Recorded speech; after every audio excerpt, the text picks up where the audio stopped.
now, I'm honored tonight to have Rahma Abdi in this room, a young woman whom I met through the Empowerment Square program. Rahma, can you stand so we can see you in the audience? Rahma came to this country as a refugee after growing up in a camp in Eritrea, couldn't speak a word of English, when she walked into our mentoring program. And I remember she always said nothing to anybody, so we just kept going with the flow until she eventually started opening up to our volunteers. She was put 4 levels above her academic ability, simply because she had to be in an age-appropriate grade. And working with Rahma taught me something. This is a young woman that would come to a homework club knowing very well she cannot even begin to read the first sentence of a lesson. She would sit there diligently and would patiently wait till every single volunteer is done with other students, and if it means going 1 hour extra, just because of that, because she didn't want to be in a hurry. And today I'm proud to say, after all of that, Rahma speaks 5 official languages now, and including English,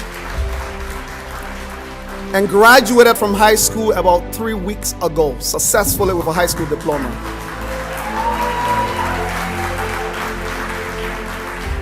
And she's on her way to Mohawk College to study nursing. So why am I telling you this story? The same opportunities I've managed to connect with young people in Canada, I believe young people in Liberia are the same as our youth in this community. And there should be no reason why that the quality of service we can provide here, the quality of opportunities we can unfold here in our community for young people, I see no reason why we cannot extend our mission, our goal as an organization, anywhere on the globe for that matter, where we can be of service and build authentic relationships to change the life of over 150,000 young people.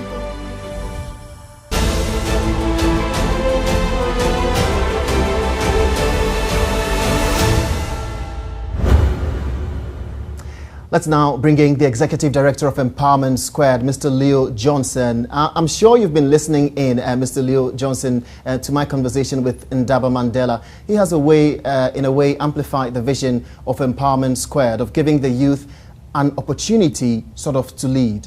How critical is this quest?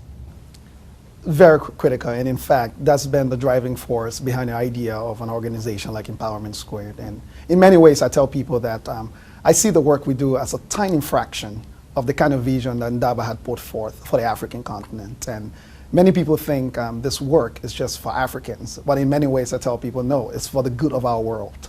And the leadership that Ndaba is providing, I think, will go a long way in inspiring someone like me or other youth and young people around the world who are willing to step to the plate and offer their contribution once we can have a kind of force like that Ndaba brings to the table. And Ndaba, how is it important for the establishment of the Liberian Learning Center embarked by the Empowerment Squared team? Oh, this is very key. I mean, our organization is also working on a very similar project known as the African Resource Center, where we've partnered with the Nelson Mandela Museum in our own village.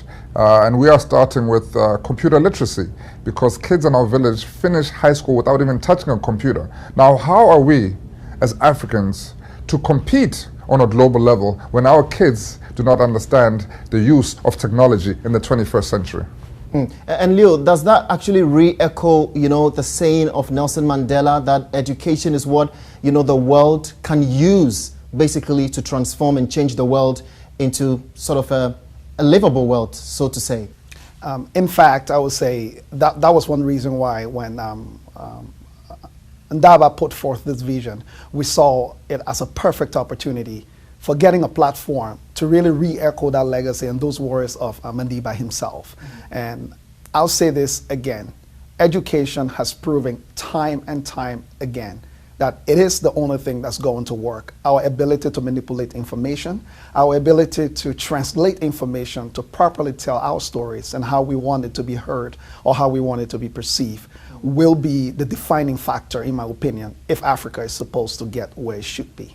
But Ndaba and Leo, let me put this question to you both. Is it not really embarrassing, really, for, a country like Liberia, a country that was never colonized, gained its independence back in 1847, thereabout, and that nation cannot boast of a single public library? Is it not an indictment on African leadership, Ndaba?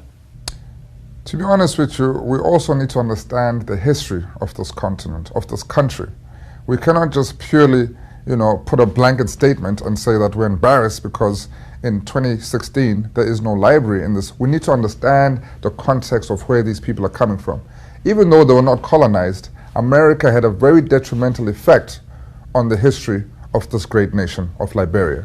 So no, it is not for me an embarrassment. It is to say we need to come together as Africans and do what we know is right to do. Let us unite, let us come together, let us dedicate ourselves to making sure that Liberia has a library, a working library, not just in Monrovia, but across the whole nation.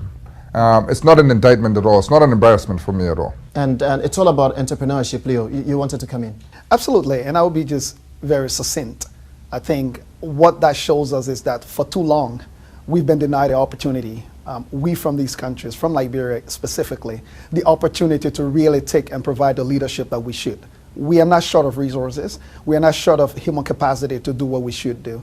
But like Ndaba rightly said, there have been many factors depriving us of that very opportunity to do for ourselves what we should be doing. And it's about time that we will take issues in our own hands and work with our partners in countries like Canada, where Empowerment Square is, and around the world, to make sure that those are willing to give us that form of empowerment, to make sure we are leading the charge for ourselves, to make sure we actually do what we ought to do to get to where we should be. And I think that's the youth empowerment that Ndaba keeps talking about, right? Because you find yourself in a very critical situation in a way, because you yourself, you were a refugee, moved from Liberia all the way to Cote d'Ivoire, to Ghana, and then you found yourself here in Canada. Let's talk about entrepreneurship. How critical is entrepreneurship to the rise of Africa? It is, in fact, it is one of the things that have been contributing hugely to the rise of Africa, in my humble opinion. We've always been a very entrepreneurial people until people decided to redefine what entrepreneurship meant, that excluded a good chunk of the very people who were leading the charge. So it's no surprise to me that the continent is very industrial, especially young people on the continent being very entrepreneurial.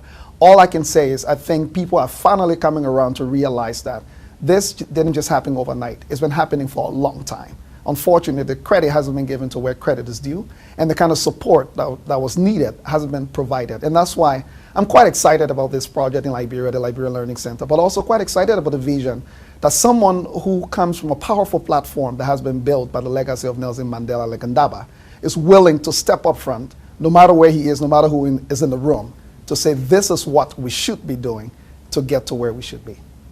Leo Johnson, Executive Director of Empowerment Square, thanks for joining us in this conversation. I really do appreciate your time. And now to the GSR question of the day. In which year did Nelson Mandela receive the Nobel Peace Prize? A, 1992, B, 1996, C, 1993, and D, 1997. When we return, we'll wrap up our conversation with a man that has brought so much confidence to the youth of Hamilton in Canada. The first black councillor to be elected in Hamilton with so much belief in